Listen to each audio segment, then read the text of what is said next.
Assim, na verdade, algumas questões eu vou colocar. Em todas as horas é bom ter mulher no comando. Me geraram muita dúvida, muita dúvida.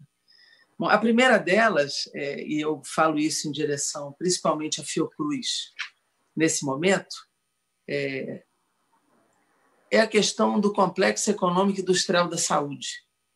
Eu, assim, lamento profundamente a desestruturação dessa coordenação do complexo que existia interministerial, coordenada, que foi muito importante para o desenvolvimento de 100 parcerias com a Fiocruz, público-privadas, que foi importantíssimo para o Butantan para poder produzir as vacinas de gripe, os antirretrovirais de AIDS, imunossupressor para transplante. Isso tudo a gente produziu como fruto de uma política pública, né, de desenvolvimento de produção nacionais, né, pública e também de laboratórios privados. E eu fico assim, ouvindo vocês dizendo, a gente tem que importar reagente, tubo Falcon, esses insumos sendo importados. Eu fico assim muito impactada com esse grau de vulnerabilidade que a gente tem. Eu não estou falando nem das grandes máquinas computadorizadas que estão sendo importadas, porque essa talvez a gente não tivesse capacidade de produzir tão rápido. Mas insumo básico de reagente, de tubo. Eu fico, de suave, eu fico assim muito impactada com essas informações do grau de vulnerabilidade, de dependência que a gente vive, como também viveu para máscara, para álcool gel, para coisas básicas que a gente só começou a propor virar indústria 1 mês e meio depois que a calamidade foi decretada pelo governo brasileiro. Então, quer dizer, a calamidade decretada por nós, e o governo brasileiro só se mexeu, segundo o Ministério da Economia, na segunda semana de março, segunda quinzena de março, para conversar com a indústria e tentar virar o seu parque fabril para a produção, inclusive, de máscara. Então, eu acho assim, muito assustador a nossa incapacidade. E aí a primeira pergunta que fica, se a gente tem alguma capacidade rápida de produção desses insumos básicos que estão fazendo tanta falta, segundo me dizem aí os laboratórios todos, né, tendo que importar insumo. Então, qual é a nossa capacidade, com toda desmontagem do nosso parque, se ele teria capacidade rápida de fazer uma produção desses insumos para não depender de importação dessas questões básicas para os testes. Segunda questão, o Dr. Rivaldo colocou a necessidade de contratação de mão de obra para fazer a passagem da amostra primária para a amostra secundária, e que é uma mão de obra que tem que ser qualificada em maior número e com espaço físico. Pergunto se já há alguma iniciativa para essa contratação, quantas pessoas seriam necessárias para que a gente possa ajudar a tomar medidas a partir aqui do Congresso. Até porque, se essa é uma fase fundamental para a realização dos testes, se não houver, é um gargalo insuperável. Então, é importante essa questão. Um outro aspecto importante que eu vi levantar aqui como gargalo é a logística de transporte. Eu fiz um projeto sobre as companhias aéreas existentes, na medida que elas estão sendo muito pouco utilizadas para transporte de passageiro nesse momento.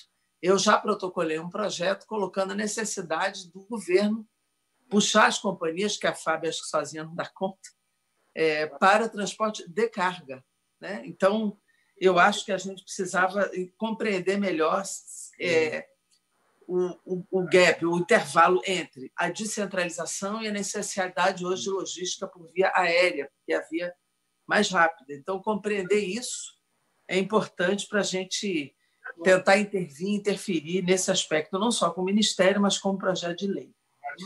Eu fiquei aqui com três grandes dúvidas.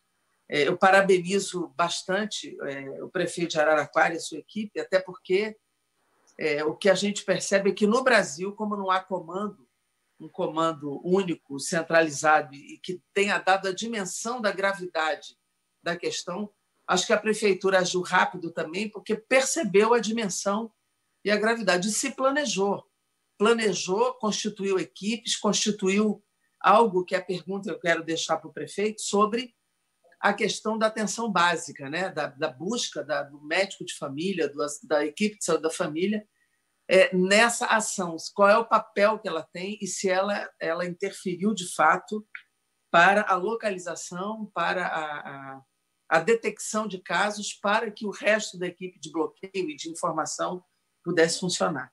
Essa é uma pergunta que eu deixo, porque eu tenho insistido muito na questão da chegada no território, no campo, como o princípio da prevenção e do isolamento primeiro desse processo.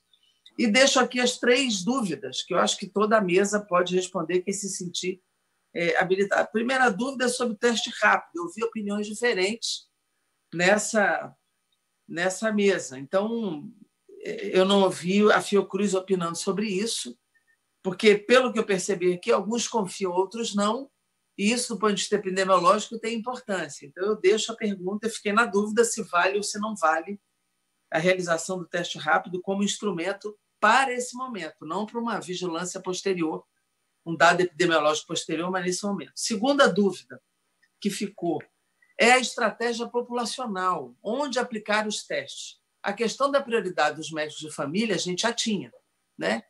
Essa prioridade estava dada. Mas eu também levantei há algum tempo, e muitos aqui levantaram, e nós chegamos a fazer uma indicação ao Ministério da Saúde sobre a necessidade de ampliar os testes. Eu estou falando de PCR, não estou falando do teste molecular, não do teste rápido, para comunidades densas, onde a dificuldade de isolamento é maior. Estou falando de favela, estou falando de periferia, estou falando de concentração pobre, onde uma pessoa está no mesmo cômodo com outras 8 ou 10. Se isso é uma estratégia correta do ponto de vista epidemiológico, a gente concentrar, ou pelo menos ampliar a testagem direcionada para essa população onde há concentração demográfica e um acúmulo, uma desproporção entre cômodos e pessoas e a dificuldade maior de acesso ao sistema de saúde. E, por último, essa questão de contaminar os jovens, né? Eu, sinceramente, vejo assim, na realidade do Brasil, eu não consigo ver a nossa capacidade hoje de absorção de pessoas doentes, a partir, inclusive, do que a gente já tem hoje. Mesmo com esse confinamento frouxo que a gente tem hoje, em vários lugares, com a mensagem de flexibilidade do governo federal, nós estamos, na verdade, aumentando exponencialmente, de forma brutal, o número de casos. Nós já somos o principal país de olhar internacional, né, do mundo, o mundo olhando para nós. E me parece que essa tática de botar na rua os jovens e tal para contaminar e ganhar imunidade não funcionou em outros lugares, né? E a gente ainda não sabe o perfil da doença, mesmo em faixas etárias mais jovens. A gente está vendo aí na área de saúde, por exemplo, a enfermagem está morrendo entre 18 e 40 anos. Tem casos de jovens que já faleceram. Então, também queria ouvir da epidemiologia da Fiocruz essa questão da tática de colocar jovens, né, desse chamado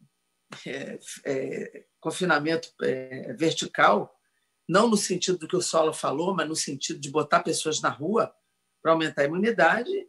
O que significa essa tática no Brasil de hoje, com o sistema de saúde que nós temos e com o desconhecimento ainda da doença e não tendo funcionado em outros lugares. E, por fim, presidente, orçamento necessário. A gente sabe que não tem dinheiro novo no SUS, seria importante a gente ter uma noção de custo, do que seria necessário colocar na saúde, na ciência, ou na pesquisa, ou na produção de equipamento, para que a gente possa trabalhar aqui a pressão para que dinheiro seja deslocado para a saúde nesse campo. E apenas lembrar que na licença compulsória também tem um projeto meu protocolado, acho que até anterior, e a necessidade, eu queria a opinião de vocês sobre a necessidade dessa quebra provisória, pelo menos, de patentes, no momento de ganância. O mundo inteiro tem gente pedindo patente de 77 países, laboratórios. A ganância, Chile, Equador, Canadá já quebraram patente nesse momento, e eu acho que é importante vocês darem opinião sobre isso.